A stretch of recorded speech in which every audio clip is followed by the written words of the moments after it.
All right, cool beans. We're live now. All right, everybody. We got another episode of Men of Now here. And man, am I excited for this one. We always talk about red flags in dating. Instead, we want to take a more positive approach. What are the green flags to be looking for when you're out there dating women? And I'm super excited for this one. So, Joel, I'm so happy to have you here. And wait, didn't you just move again? I did. Yes, I have been on a little adventure across the seas here. I was in Europe for a bit. I went to Poland, from Warsaw in specific, went to a few different cities around Poland, and even went to a small country called Latvia, which I didn't know existed. And what I found out, and this really pertains to this topic here, is what green flags are in women, because I finally started connecting with women that I've always wanted to date. And so I was able to see some pros and I was able to see some cons. And especially being from the West, we know there's a lot of red flags currently in the atmosphere. So we are definitely going to dive into some things to look for, not to look out for, because yeah, we want to have a great positive dating experience. We want to enjoy it. We want to have fun. We want to connect. And if we can start looking for the things that allow that to happen, we're gonna have a much better time and be a lot less angry when being out there and dating. Because I don't know about you guys, but after watching some of those shows out there about all the red flags, I'm like, well, dating, it must kind of suck. Like, dude, there's 30 red flags here. Like, this Is it blows. even worth it? I mean, Totally, right? And so, yeah, I appreciate you, Huds. I appreciate you coming up with this topic idea, and we're gonna have a great time and dive into it. So let's let it awesome, rip. Yep. awesome, awesome, awesome, awesome. And I'm really looking forward to in the future. Like, yeah, we can address red flags, and we should. But for right now, it's important to look in the positive note, what to look for. So, without further ado, let's go ahead and dive into this. So, this is a list that I had sent to you this morning that I had come up with. So, first and foremost, the girl needs to be communicative and not flaky, meaning she says what she needs to say instead of bottling it up or hiding it. Now, for example, if she knows she can't hang out or be available for your scheduled date, does she tell you up front or wait until the last minute to cancel? Now, I don't know about you. I've had dates where they wait until the very last minute to say, oh no, like my dog has a history exam in the hospital. And I'm like, what are you talking about? You've gotten that one too. It's the worst. How many dogs out there are in school? Jesus. Yeah, you're 100%. And this is just a good communication skill to have in general, whether you're dating or whether you're in business, whether you're just hanging out with friends. Like, you want to be respectful of the time. So when they are being receptive, they're being open, they're communicating, it shows that, even if they do end up flaking, that they do care, that they do at least recognize you and value you as a human being.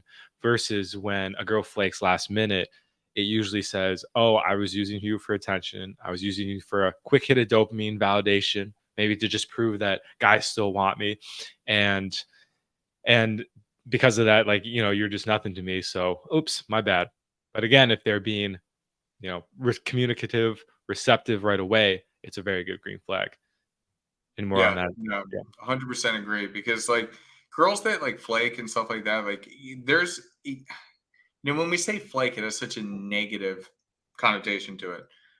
There are certain reasons when things come up and it makes sense.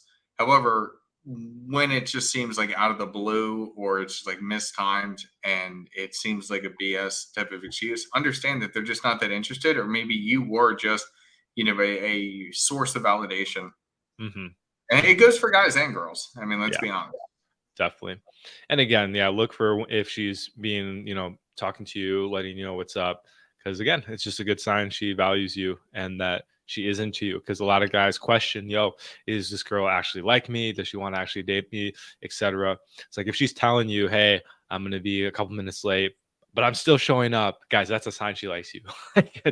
Definitely remember There's that. the time she's anxious because she knows she's messing up and she cares that much. Yes, huge. Love that one. Now, going on to number two. is she respectful? Now, what do I mean by that? Now, she treats not just you, but others with respect. Let's take an example. Does she belittle an idiot waiter?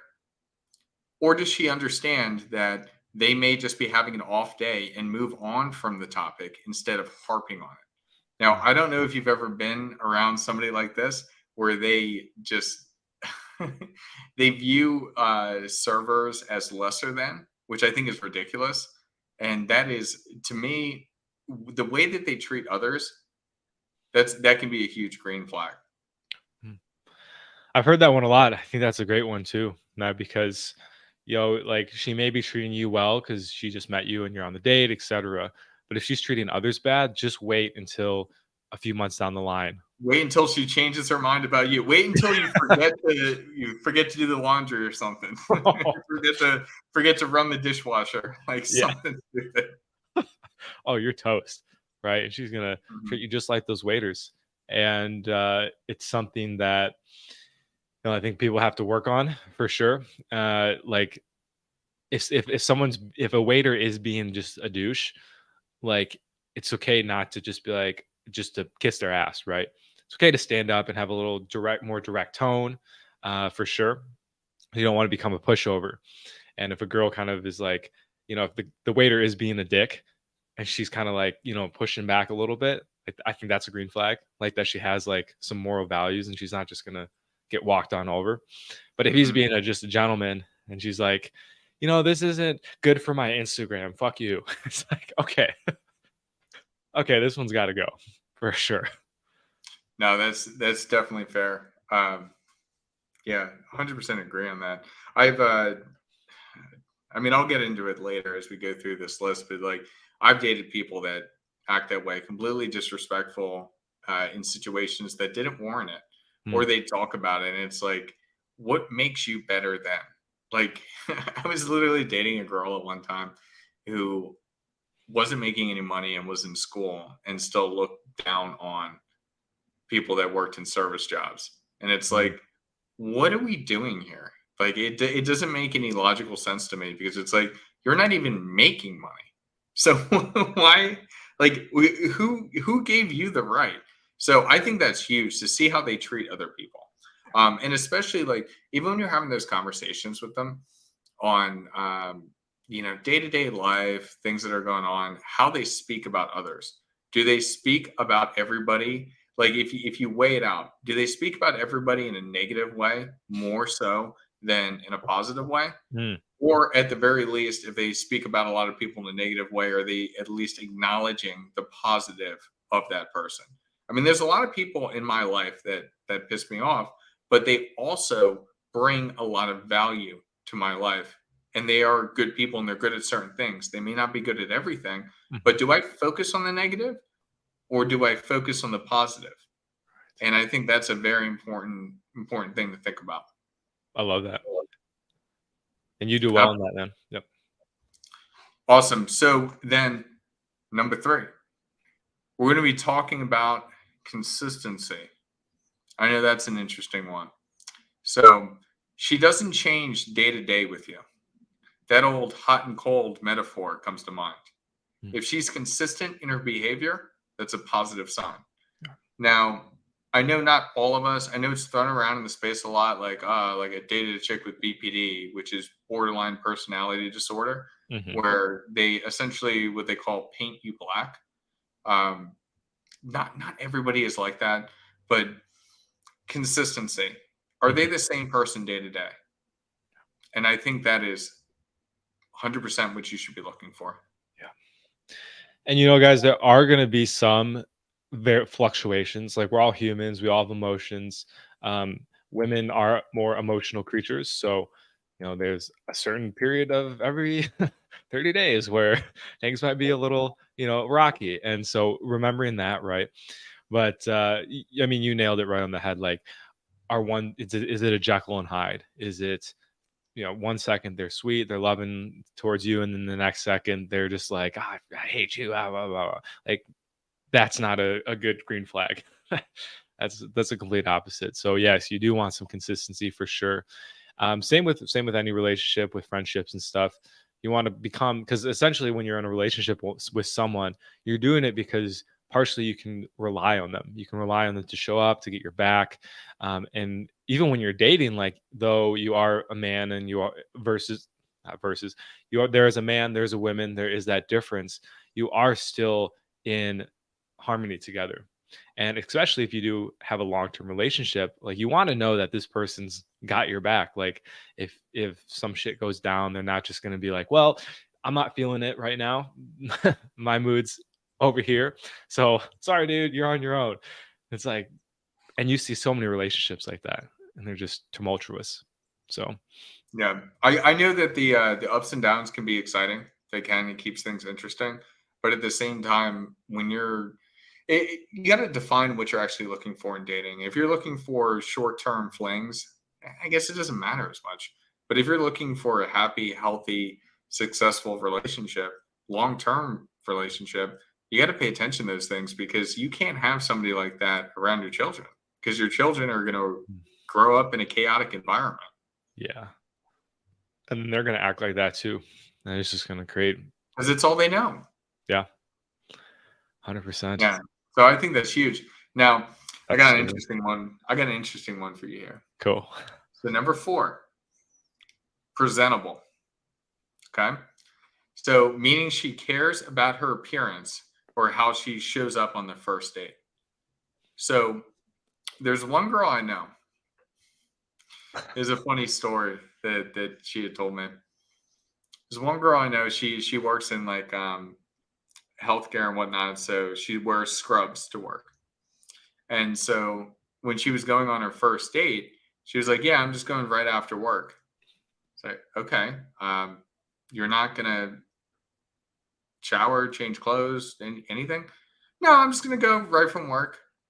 And it's just like, so on your first date with this guy, you're going to go out there in your work clothes. You're gonna smell. You're gonna be dirty. You're not gonna try and look your best, because don't you want to put your best foot forward?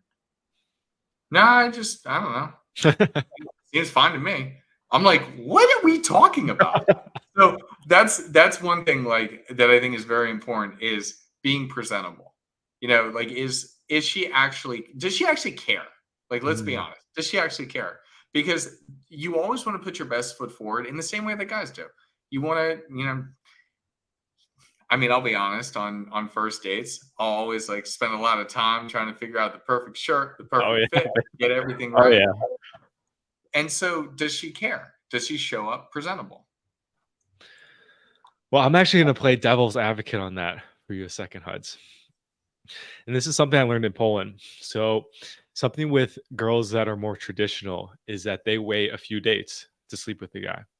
So, when they just show up from work, they're not, they haven't dressed up. They might smell in certain places, right? It's almost a defense mechanism so they don't end up sleeping with the guy.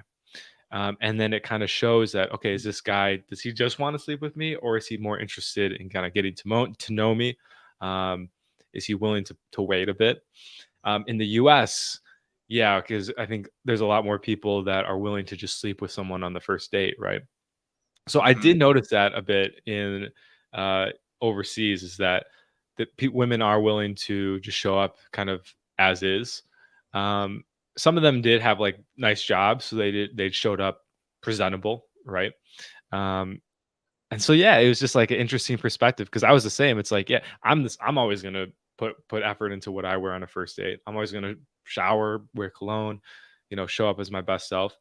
But what I found too is that on the second or third date, they put a little more work in, because they're like, okay, uh, maybe this date is when we have our kiss or whatever, or something else happens. So now I'm willing to put a little extra effort in. So that's something I noticed. Hmm.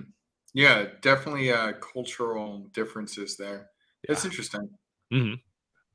But yeah, it's something important to note, because it shows a level of care, in a way that you care what the other person thinks.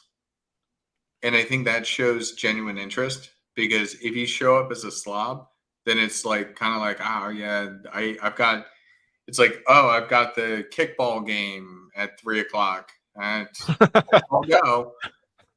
Instead of like, oh my god, I got my date at 3 o'clock. I can't Yeah. wait. Like I just this needs to go perfectly. Like that's the difference. That's the difference, Ah, and that's kind of what it represents when okay. you do take care of yourself and put your best foot forward. At least in my eyes. No, that's a good point. And now after hearing you say that and putting it like that, I'm reflecting. Yeah, it's like some of the best dates I had. She did put a lot of effort in. She showed up and she smelled good. She like put on her makeup and stuff, and it did actually make me feel better because I'm like, oh, she actually cares about this. Like Hmm. like this is way more worth it than when she does show up post kickball game in the gym shorts. So yeah, it's a great Exactly. point. Yeah, Exactly. 100%. Yeah. Cool. Yeah. It's something to think about.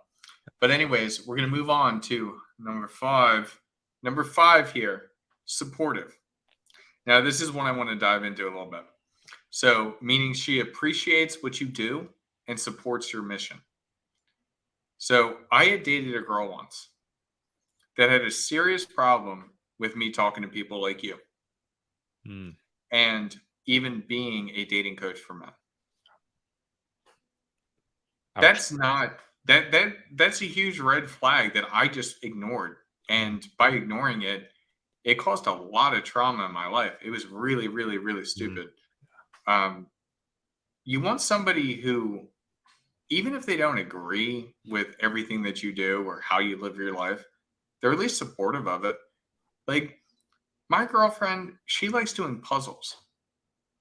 I think puzzles are fucking stupid,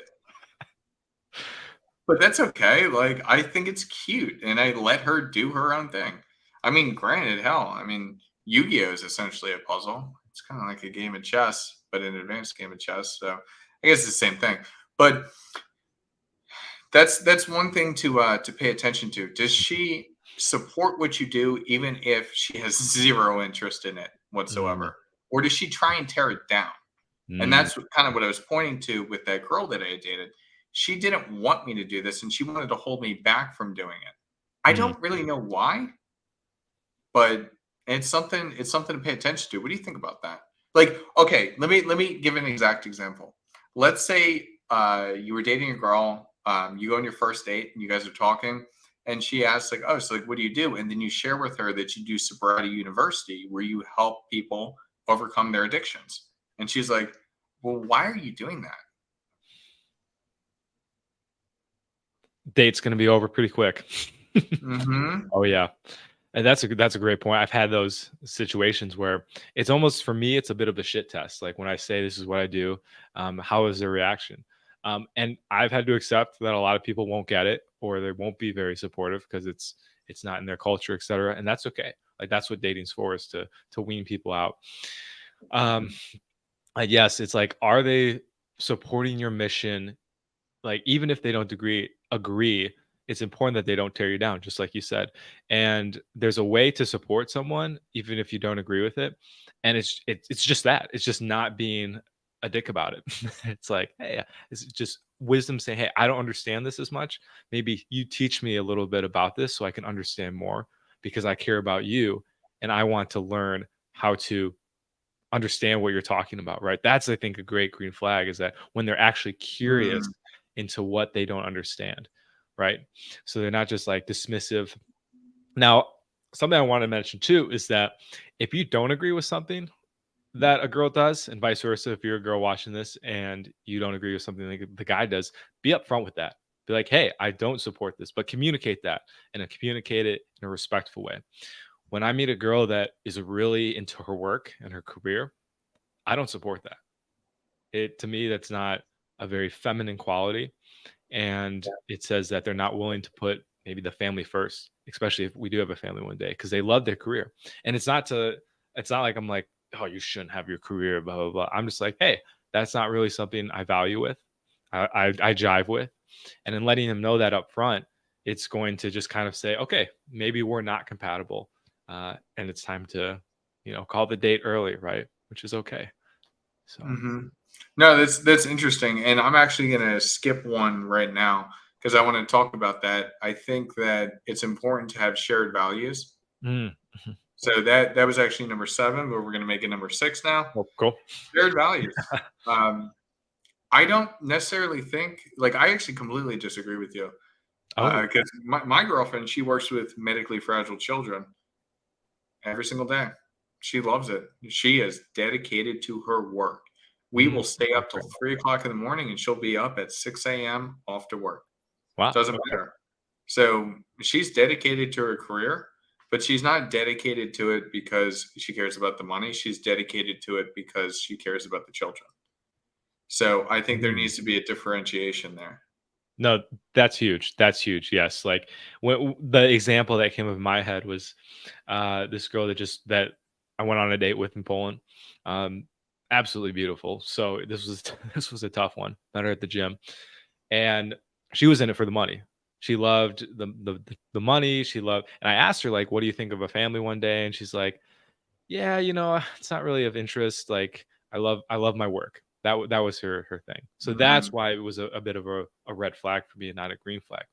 But she's like, yeah, I love providing value to the world, and I love seeing people's faces light up when they get better or they get.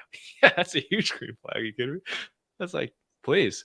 Um, the question would be though for me is that if we are in a relationship, does she put that above us? Right? Like, Mm. Yeah, no, that's fair, and that comes down the road. We're talking about dating versus relationships, and it was interesting because I was asking my girlfriend, like, what are some green flags that you think could it be included in this list? And she started listing everything that was relationship based, mm, not okay. dating based, Okay. because a relationship comes after dating. It's dating, relationship, long term. Right. So I think Yeah. it's interesting because we gotta differentiate between the two of the things. 100%. And when I think of it together, like, so when I'm on a date, I'm always like, is this person I could be in a relationship with long term? That's instantly the first thing that comes to my mind. Otherwise, Mhm. it's like, it is just going to be a waste of time. Even if there is some fun in between, if you know what I mean. And Holland, yeah, she's I don't know what you mean. a, oh, we'll have a podcast on that one day, Huds.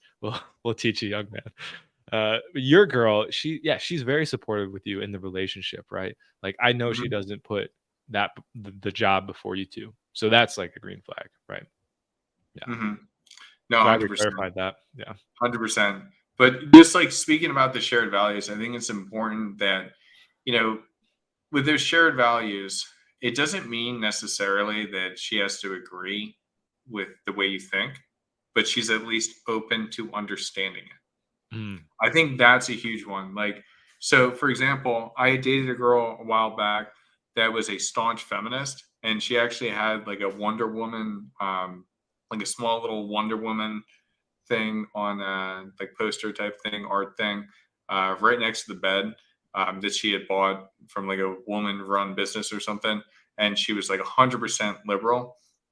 And I just, every time I looked at it, I would laugh because whenever it came to any type of conversation on certain issues, she would always understand and kind of fall in and agree with my opinion.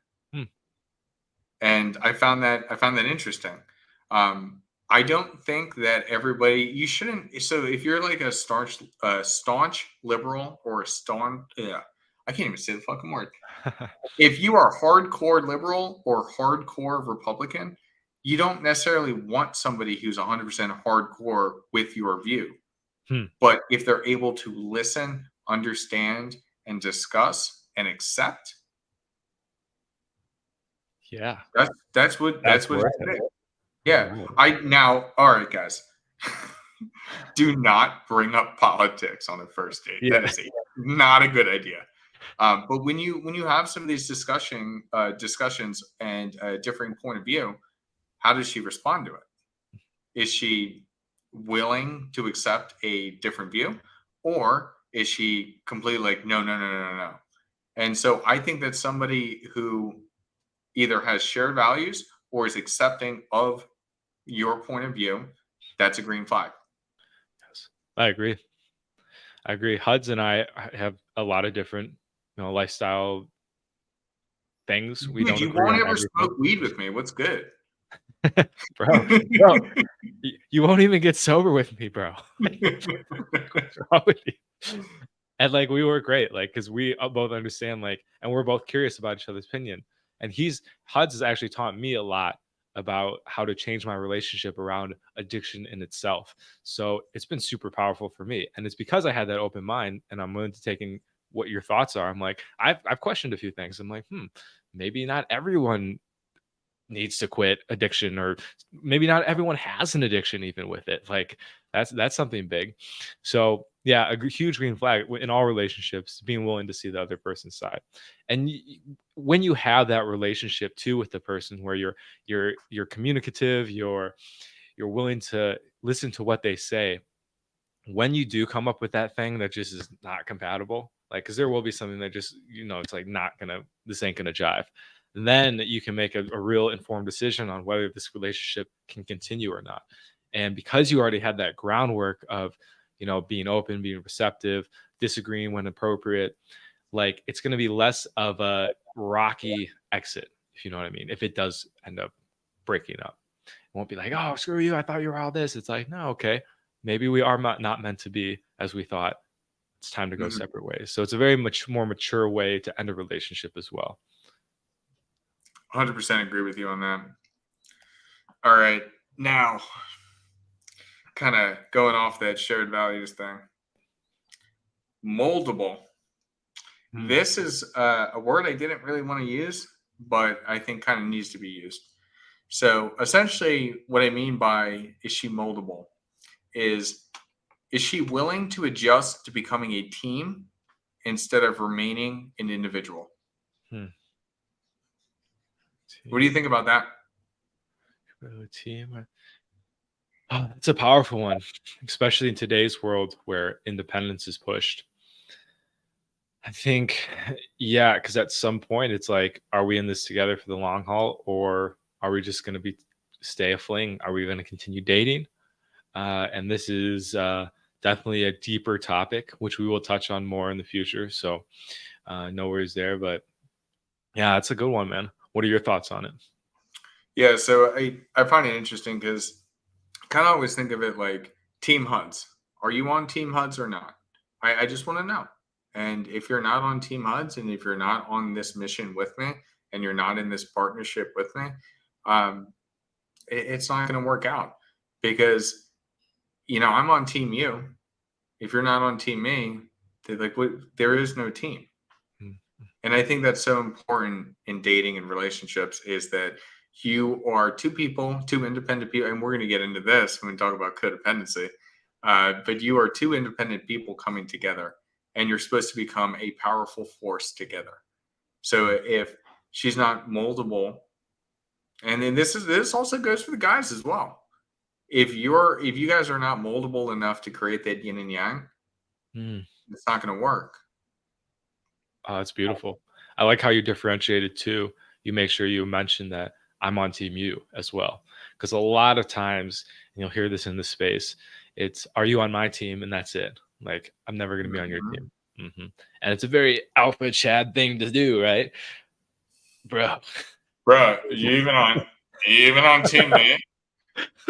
You even have an Adam's apple, dude? Like, bro, if you got a double chin, bro. So I think that's it. I'm not fat. You know what I look like. yeah. Oh man, I got a double chin. Certain angles, bro. I look well, I'm a chubby boy. Yeah, let's double chin it for the screenshot. That's funny. But yeah, no, I think that's great. You got to look at it from both directions. Like obviously we're talking about mostly, green flags for women when you're dating. But all the way around, you got to look inward as well. Like you can't expect so much from another person without giving enough to begin with. Right. Right. And even, yeah, you've been going off that, like, sometimes there are going to be things that the other person just can't be on your team the way you want them to. And that's Mhm. where, you have to have a big community of you have to have a community of guys that can support you in those ways, or other people in general, right? You can't, and we're going to touch on this with the codependency, like you just said, you cannot rely on that one person that you're in a relationship with to meet all those needs. That's going to be a toxic relationship. You got to have friends, you got to have mentors, guides, you got to be helping and being a mentor and a guide too. Like that's really gonna help you as well. So becoming the full package. Mm-hmm. Let's 100%. go onward. Yeah. Mm-hmm. All right. So number 8. Squad. So this is going to be an interesting one. This is a situational one. So doesn't mention their ex. Now, this is situational because there are certain times that they mention their ex could make sense.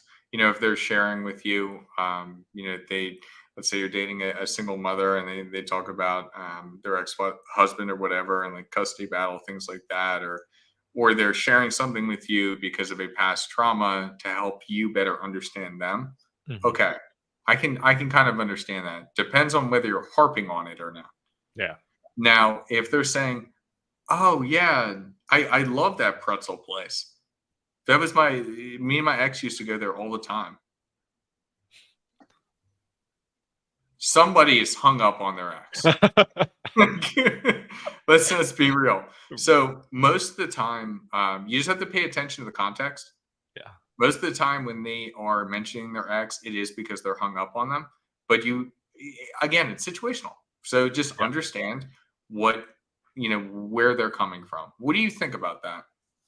I think that's spot on, man. And in particular, like to look at the context, like how many times have they brought up their ex? If they brought him up, if it's your first date and this is the 6th time you're hearing about the ex, probably not a good sign that she's over him. So, but if it slips out and she catches it and it's like, I mean, like, and she, like, let's say she's like, oh, this is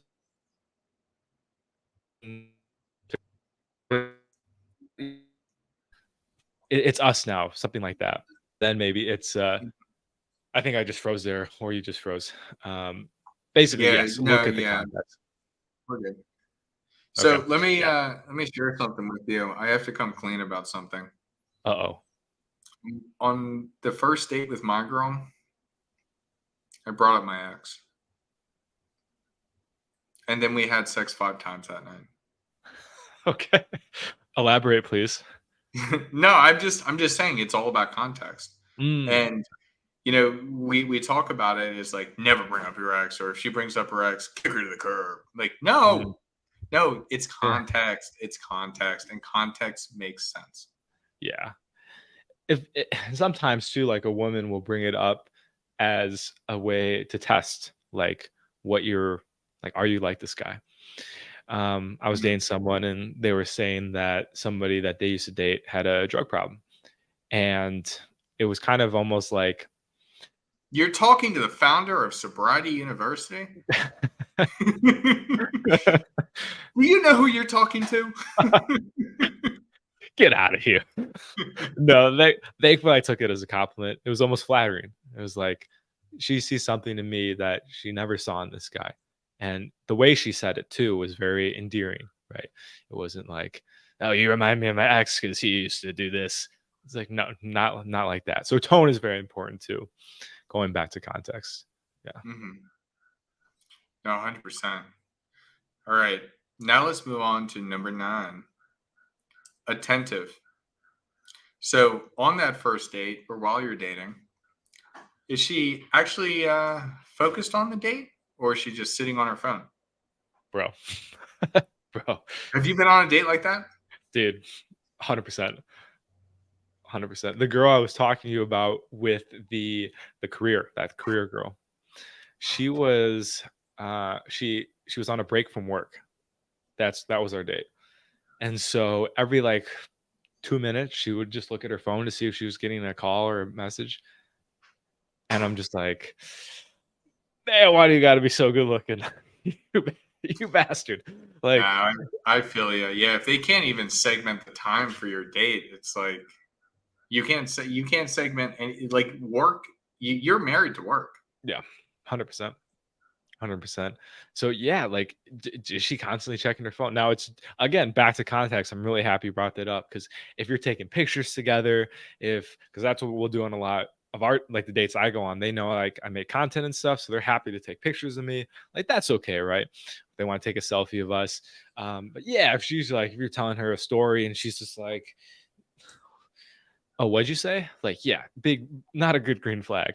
Like, no way, no way. Yeah, no, absolutely, absolutely. And so I think that it's a very important one, especially on that first date, because Mhm. if I mean, what are you guys doing? You're going on a date because you're trying to build a connection. How are you supposed to build a connection if your attention isn't on building the connection? Yeah. It seems pretty straightforward to me.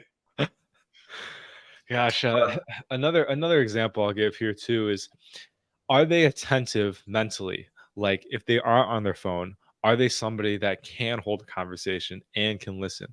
I've been on dates where, yeah, she wasn't on her phone. She was a bit younger, and the younger generation did grow up in a different era than we did, where they've been on their phones since they were little kids. So unfortunately, a lot of them cannot actually have conversation, like, which is weird to say, but they don't know how to talk, communicate unless they're like on their phone. So she just like couldn't really, she just wasn't like attentive in terms like of her mental bandwidth. And Mm. so yeah, she was trying, it was sweet, and I wasn't like a dick or anything, just tried my best to keep leading the conversation. But like like I don't know if we're gonna touch on this, so you can interrupt me if you are, but are they asking you questions? Are they interested in you? Or are they We're just getting to it. okay, We're okay. getting to it. Oh. Move on then. We're gonna circle back to this one very shortly.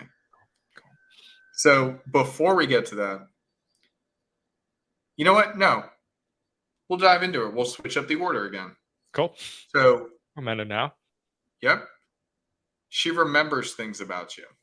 So we Mm, know that it's very important in conversations to do callbacks. Now, what is a callback? Let's say you're having a conversation with somebody and something is mentioned earlier in the conversation, and then towards the end, you're able to make a comment that loops it back to the initial thing in the conversation. That is very, very important to show that you're an active listener, and it tightens the entire interaction together. mm, And so that's one of those things that you're kind of talking about. Does she actually care about you? Because if she's asking you these questions, and let's say, for example, um, I'm just going to make something up.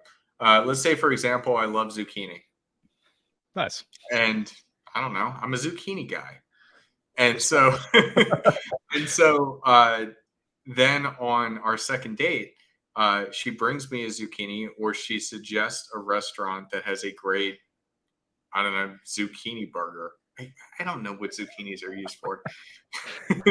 Like something like that. And it's just like, it shows that she was paying attention. It shows that she cares. And that is hugely important to the success of a relationship. I mean, I do that type of stuff. Like, I know for a fact, well, I don't know why I said it that way. That sounds awkward when I say it that way.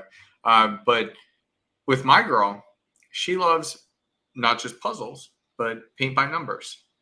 So on our first anniversary, one of the random times we were out, I had somebody take a photo of us.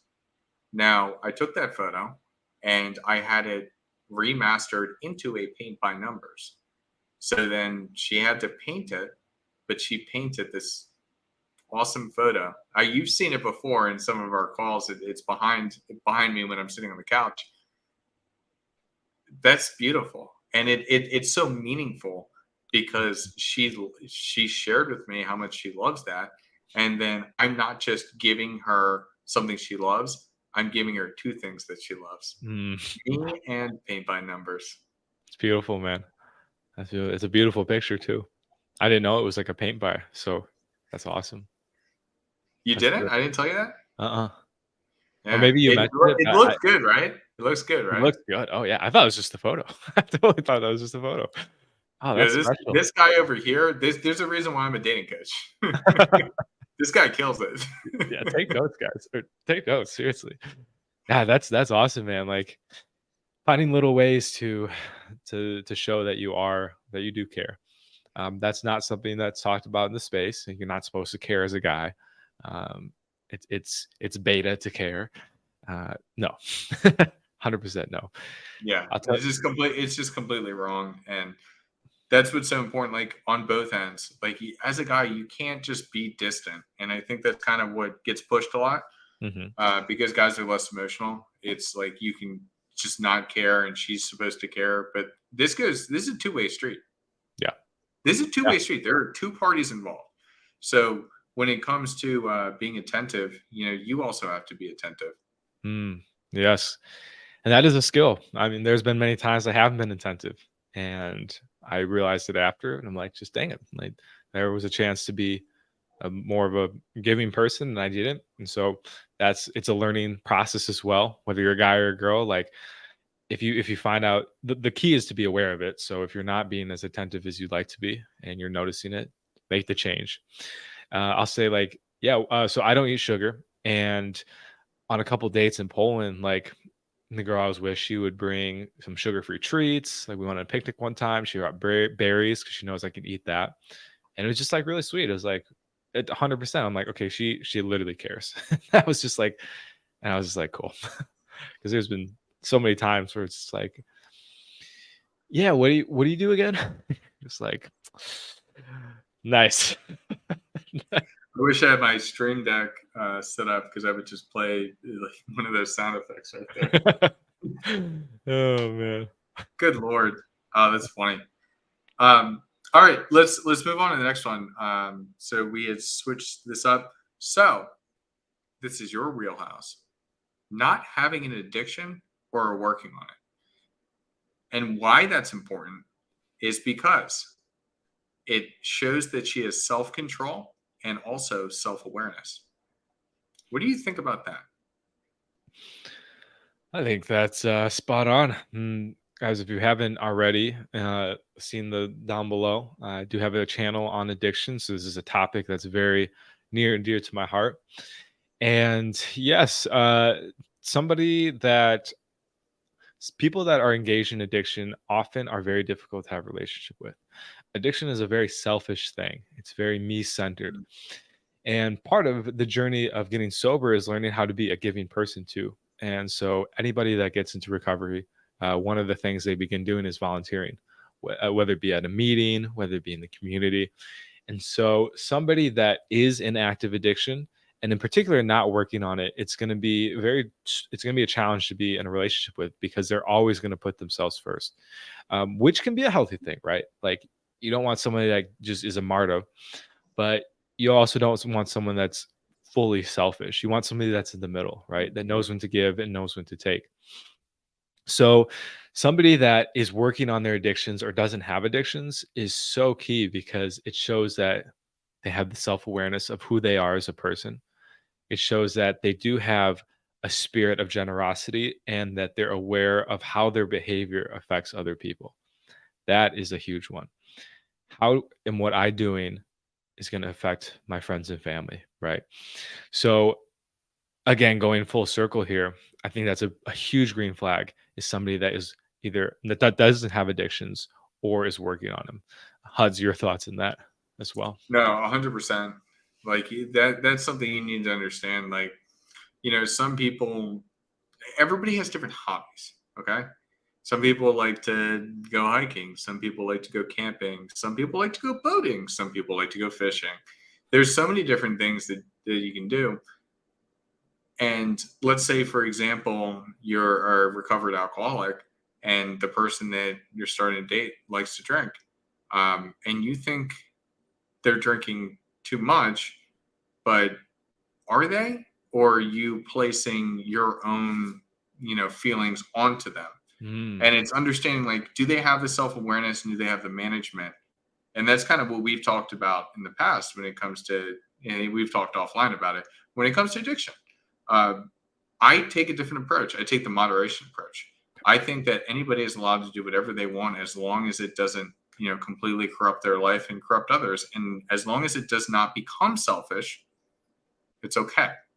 But exactly as you said, once it becomes selfish, that's when it becomes a problem. So that's kind of where I stand on it, and I think it's important to kind of understand what that is. I mean, if you go on your first date and she gets wasted and you guys have sex, and then you're like, fist pumping your bros the next day. Um, are you really happy about that interaction, Oh, or did you just get wasted for that reason?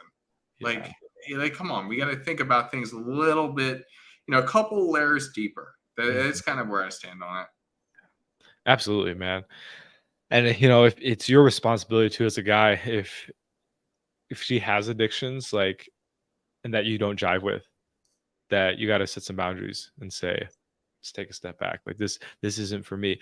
Maybe it's a lot, and this will happen a lot too. A lot of people that get clean from substances, they will go and date people that are in active addiction because they can do the Captain Save a Girl. They can play rescue. Captain Save a Ho, Save a ho, land ho. And then it kind land a ho. Wait, what? of and demonetized. But they a lot of people do that. They'll get in a relationship with people that aren't healthy because it makes them feel better. So it's really important that if you do meet somebody that does drink, that does party, that does use, even if they're okay with it and they don't have an issue with it, you have to be honest with yourself. Like, is this actually the best thing for myself and for them? Is that what I want? Like, if I'm a recovering alcoholic and I start dating somebody who is a moderate drinker and drinks frequently, um, is that something I can handle? Because that is a lot of temptation around you at all times. Yeah, Like, 100%. that's one of the things. I was talking to a buddy. I was going to go visit him, and he knows that I drink. And he had said, like, the one thing to consider is I, I I can't have you stay here if you're gonna have alcohol in the house. And then we kind of like talked about it further, and he was like, "Oh no, like if it's like White Claws or something, if it's like a seltzer, that's fine. But if it's hard liquor, I can't do it." So that was interesting to me because it's like, okay, so you've had a hard liquor problem in the past. That makes sense. That makes sense because that's the quickest way to have things spiral out of control. But it's just that kind of understanding. So that temptation, that's why it's very important to understand that from the other person. And what happened when he said that? Like, how did you respond to that, etc.? Oh yeah. So I told him like, yeah, no, that's I mean, what I first told him was, oh dude, that's totally fine. Like I can get another place to stay. It doesn't mean I'm not gonna come. But then when we talked deeper on it, that's when it kind of was like, okay, like it doesn't matter. Mm, You know what I mean? Because like yeah. he was worried about the liquor aspect of it, not he wasn't even thinking about the type of alcohol. I think he was reverting back to thinking about the alcohol and the problems itself. Yeah. It can be a trigger for Hmm. sure. Yeah. Yep, same thing. Same like when we hang out, like I'll ask you like if you're gonna smoke weed, just don't do it when I'm in the room, right? Uh, Dude, I'm gonna roll up a fat blunt and bring it right to you when you wake up in the morning. fuck, dude. No, I'm just kidding, Awake bro. and bake, bro. I'm just kidding, bro. Oh, I loved wake and bake. So hey, I mean, um, and two, something going back to this addiction topic, like the the girls that I've connected with best don't drink. And that's just something I've learned over dating. When I date a girl that does drink, like yeah, we can still date and we can still have fun, but there's never that real like connection, right? As soon as I find out a girl doesn't drink, and this is for me, of course, each guy out there will have that thing that they just like, you know, they feel. Uh, I can just instantly be myself. Like I don't have to pretend anymore. And it's just like it's amazing. So that is something that I look out for. I will still date if they do drink occasionally, right? We've talked about before categorizing people you date and not in like an objective way, but okay, this is somebody that I'm just gonna have fun with, right? For me, that's if someone drinks occasionally and they're going to be someone I have fun with.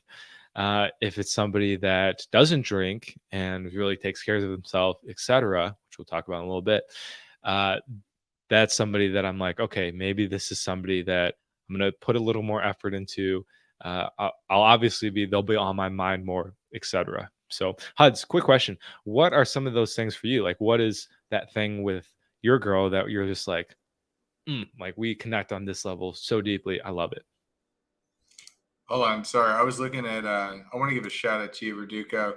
Nice to Roduku. Good to see you in here, man. I like this. I find it to be a huge turnoff if a girl plays video games, as is a former addiction of mine. Gamer girls can all get. That's funny, man. And hey, good to identify it, and I definitely I get where you're coming from. Say the question again. I'm sorry, man. I Oh, got good. All distracted. good. I'm That's dude. all good. I'm like ADHD across the board. Hey, you have that Vegeta energy from Goku, so I can't pass that up. What is that thing with you and your girl that just where you connected on that deep level where you're just like, boom, I don't have to try anymore. I can be myself. Oh well, that was on the first date. Are you leading to this? Do you know that? Like, are you leading me? Regardless if you're not. On that first date was I've been playing a Korean video game now for 9 years, I believe. At the time, is it 9 years? God.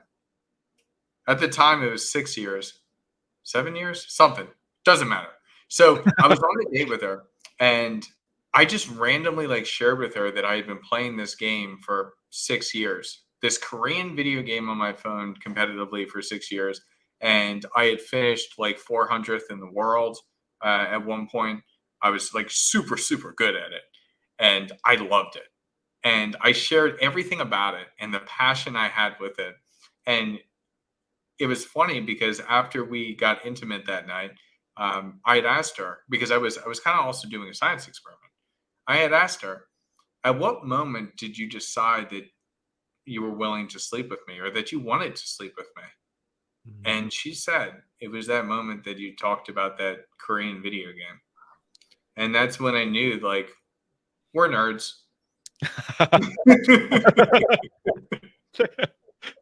There it is, man. Yeah, and that's why I think it's so important for people to be honest and authentic with themselves to other people, because by doing so, you find people that you match with. If you're trying to always put up a facade, you're not going to end up exactly where you want to be, or you're going to struggle to find it at the very least. And so, when you go ahead and share with people, yeah, I'm sober. I also help people with addiction. I run a YouTube channel and a coaching business, Sobriety University, to help pull people away from addiction so they can be more present in day to day life. That's huge. And sharing that with people instead of hiding it is going to attract the right type of people. Thank you, brother. Yeah, we connected as well. When I found out you played Yu-Gi-Oh, I was like, okay, this is the homie. This is the homie. So, yeah, I love that, man. Yeah, just be authentic. And this is not this is a green flag for guys to be authentic. And if she rejects you, so be it. If she does, and be honest with yourself, if your authentic is not, you know, getting much love from the outside world, maybe there's some things you have to change too.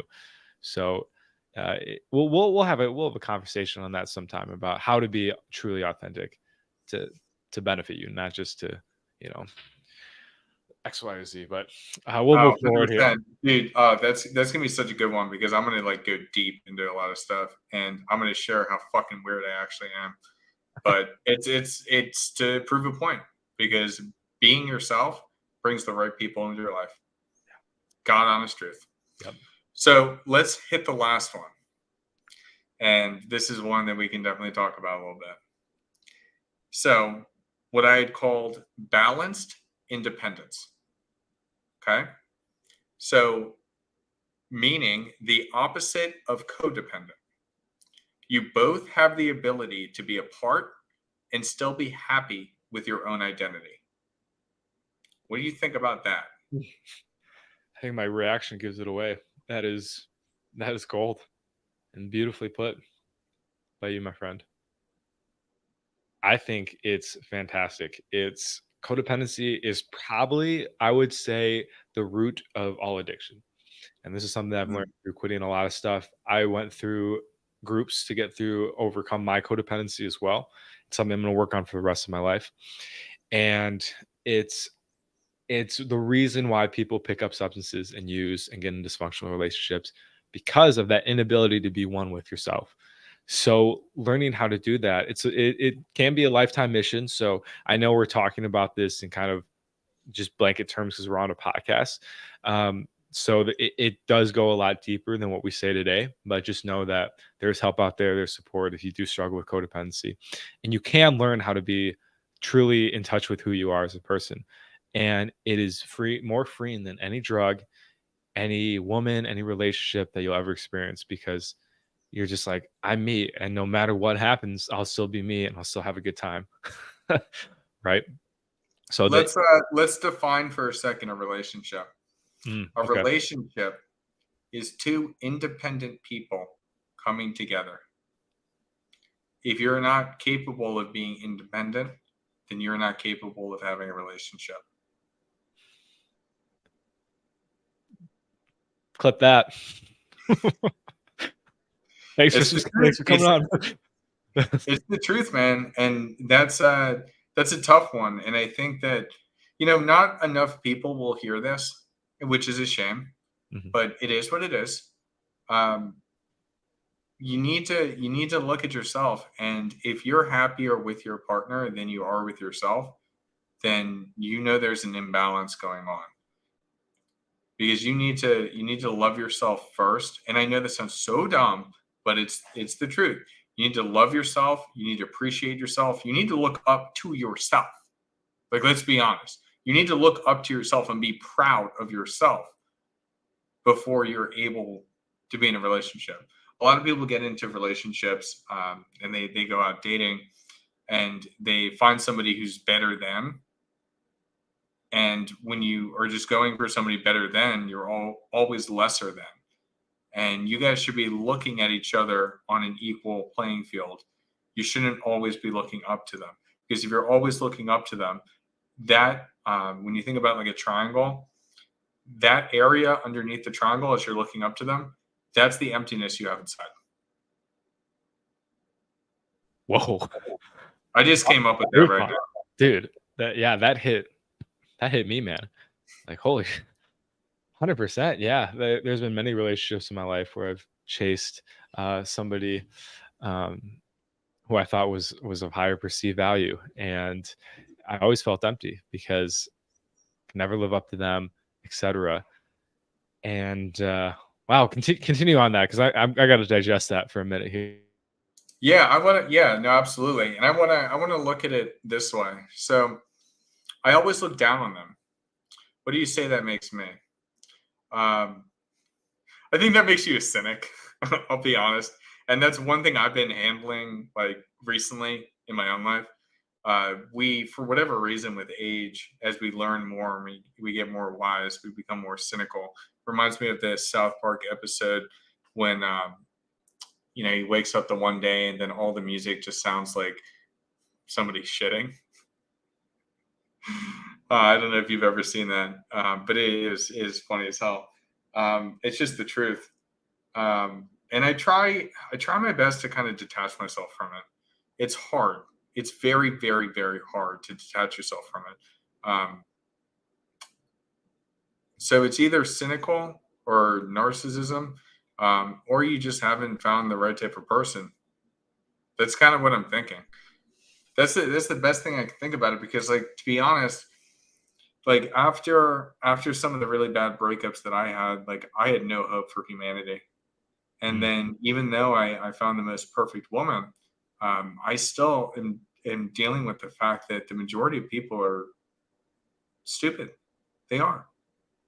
And I mean that sincerely, because it's difficult to interact with people that can't see the holistic picture. Everybody kind of puts themselves into small boxes. So it's just a tough one. And I always like to be the half glass full person. And I think when you spend time every day, whether through meditating or just, quiet reflection and thinking about what you're appreciative of, kind of brings you out of that kind of mindset. Absolutely, man. I'm going to touch on this a little bit too, Rodoku. So there's something that it's called the inferiority superiority complex. So a lot of people that look down on people, one, they look down on themselves in some way, and two, they actually it's a defense mechanism. So if I look down on someone else, I don't have to look at the fact that I actually think that they're better than me. And all of that, the whole package is you, and we're not pointing you out like, hey, you're unique because you're going through this. I think every single human being has this to a degree. I have narcissism for sure. I've had to look at. It's a human condition and it keeps us safe. But knowing that, okay, like if I'm looking down on someone, why is that? What about them do? Because everyone is a reflection of something within. So that's kind of how I'm going to sum this up. If you're looking down on someone, it's because they remind you of something in yourself, and in turn, and you don't like that about yourself. So it's easy to just say, "Oh, Mm. this is that person," So instead of you're saying it could be a reflection of a character flaw that you may have squashed in the past, and it reminds you of a past thing that you took care of. 100%, I like 100%. that. Yeah, because I used to like when I was in high school, I wasn't always the kindest to kids, and for a long time, I was like, You "Oh, abused kids in high school? all right, careful with the wording there." I was I had a period of being a bully, and once I found some spirituality and stuff, I was like I would get really pissed off at people that were bullies. And it was just because it reminded me of how I used to be, and I wasn't willing to accept that I used to be a bit of a dick. So once I did that, I just stopped looking down on them because I and what will happen too, Ridoku, is if you go through the spiritual process of learning how to identify that in yourself and heal that within yourself, you're gonna look at the people not with contempt anymore, but with compassion, because you're gonna be like, I understand why they're doing that. It's not out of malice, it's not out of hate, it's because they're hurting the same way you might be hurting when you're going through this process. So that's what I found for myself is that when I see someone doing something stupid, uh, I I feel like sometimes sadness, which is not always the best, but I feel like some empathy, like, hey, I know what this is like. I'm not going to interact with you because this is not, I don't want you in my life and I don't want this energy in my life because I've moved past this, but I'm going to, I get it. I get it. You're not a bad person for it. And when I do recognize something that I get really pissed off, like if someone's doing something, I'm just like, dude, this is so stupid. Then I know that I have to do some work within. So it's also like a way to be self accountable as well. Right. Right. 100%. 100%, man. And it's responses like this where he said, interesting. I don't actually look down on everyone. I said it because I wanted an honest response. And that had got me thinking some new things. That's the entire point of this podcast, dude. Like gals and guys and gals. That's the entire point. Is we want people to think and we want people to become better, not just for themselves, but for everyone. Because I mean, at least my goal, I don't know what you're doing over there with your addiction stuff, but my goal is to bring men and women together. Only men and women that don't use. No, I'm just kidding. Yeah, they all must be sober. No, but I love that because that's the entire point of the conversation is to think deeper about yourself and how can you be better? Because when you become better for everybody else. Yep. And we create a better world. Absolutely. Absolutely, man. And we're on this journey. We're all leveling up together. This is the true leveling up. And this is what I think is a big statement, but I think what this sphere is lacking because we've already kind of tapped out on all the topics, right? You know what we're talking about, the red flags, the avoid this in dating, make your money, looks, money, status, but that gets empty. And Hudson and I have both experienced that where we love joy, we love having fun, we love joking around, goofing around. We don't want to be serious all the time. Like that sucks.